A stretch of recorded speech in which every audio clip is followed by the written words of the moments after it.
Today we're going to look at some stem and leaf plots.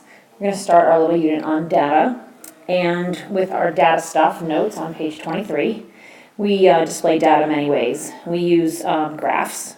We have bar graphs, which compare items, and line graphs look at changes over time.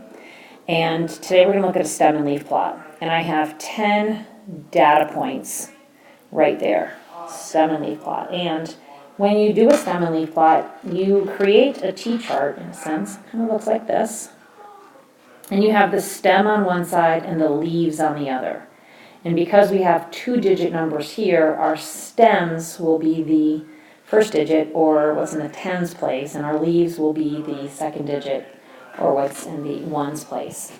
And we have to put them in order. And this is going to give us a pretty good visual.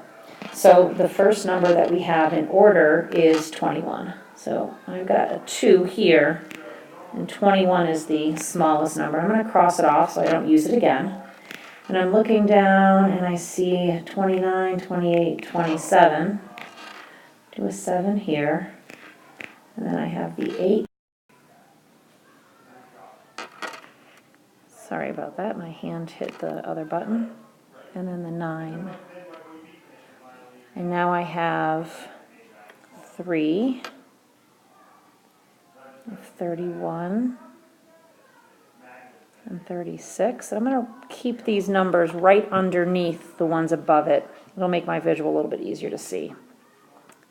I have some 40s. I have a 40, and I have a 42, and I have a 49, and then I have a 52. Now, if I didn't have any 50s, I would still have to put a 5 there and then just leave the leaf blank, and then if I had a 6, I would go ahead and put a 6 in there. So I'm going to double check. I'm going to count up 1, 2, 3, 4, 5, 6, 7, 8, 9, 10. Okay, I've got my 10 numbers there. So now the really, really, really important thing is we have to do a key. We have to explain that when you see this, it means 21. And the same thing as if you saw that, it would be 27. It's just explaining what the numbers mean, because too often we will look at this data and we will think that the numbers are 1, 7, 8, 9, when it's really 21, 27, 28, 29. So you do need that key there. So because this is all in order, it's going to make it easy to find some of our data, especially with the median. So I'm going to go ahead and we have our stem and our leaves here.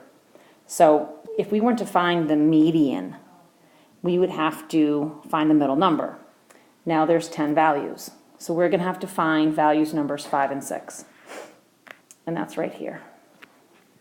31 and 36 are the two middle values. If you add them up, you get 67.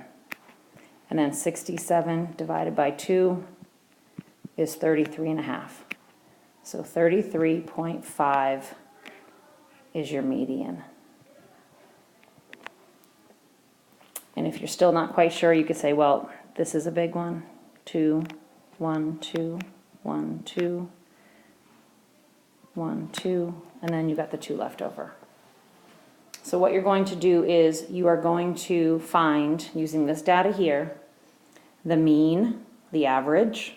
You can go ahead and use a calculator. So you have to add up all those data points and then divide by 10. And then you're also going to find the mode and the range. And that's it. So some of the data points that we're going to be talking about is the mean. The mean is the average. This is what you know of as an average. And in order to find the average, you have to, I'm going to write this down here, add all the data points, and then you divide by the number of data points.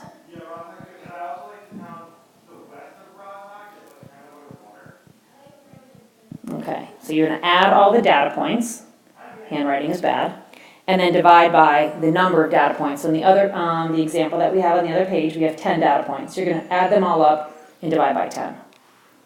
The median is the middle number.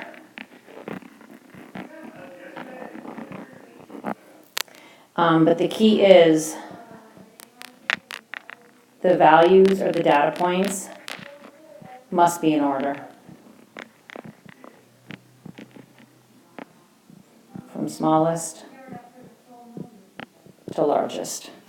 Those are my abbreviations, smallest to largest. The mode is the number that shows up the most. And then the range is the math difference, the mathematical difference between smallest and largest numbers. So the mean is the average.